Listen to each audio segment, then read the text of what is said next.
ان کے لب رنگی کی نچھاور تھی کہ جس نے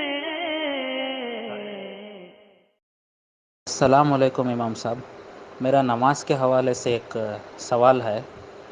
اگر کوئی شخص ظہر کی نماز میں امام کے پیچھے چوتھی رکعت میں شامل ہوا، اگر کوئی چوتھی رکعت میں شامل ہوا جماعت میں، تو اس آدمی کو جب امام صاحب اتحیات میں بیٹھتے ہیں تو اس آدمی کو اتحیات، درود ابراہیم اور دعائے مسورہ یہ پورا پڑھنا چاہیے یا پھر صرف اتحیات پڑھنی چاہیے، یعنی اشہد ان لا الہ الا اللہ وہاں تک پڑھنی چاہیے؟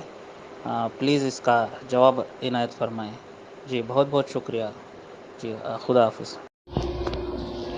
وعلیکم السلام ورحمۃ اللہ وبرکاتہ۔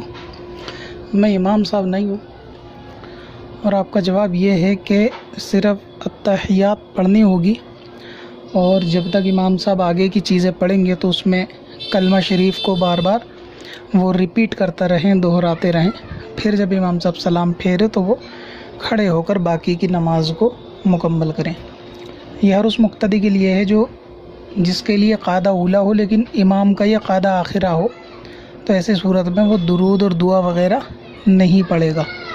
صرف تشہد پڑھنے کے بعد، اتحیات پڑھنے کے بعد اشہد ان لا الہ الا اللہ و اشہد ان محمدً عبدہ و رسولہ چاہیں تو ریپیٹ کر لے یا پھر خاموشی اختیار کرے۔ بہتر یہ ہے کہ پڑھتا رہے جب تک امام صاحب سلام نہ پھیریں، اور پھر اپنی باقی کی نماز جو ہے وہ مکمل کرے۔ اب اگر اس کو یہ رکعت آخری جو ہے رکوع تک مل گئی، یعنی اس میں رکوع مل گیا، تو پھر یہ رکعت بھی اس کی شامل ہوگی، اور اگلی جو پڑے گا وہ دوسری ہوگی، تو اس میں بھی پھر یہ بیٹھے گا۔ اور اگر یہ قاعدہ ہی میں امام کے ساتھ ملا تھا تو پھر اس کی رکعت جو ہے وہ ملی نہیں، پھر یہ باقی اپنی چاروں مکمل پڑے گا۔ پتھر میں حسن لالے پرنوار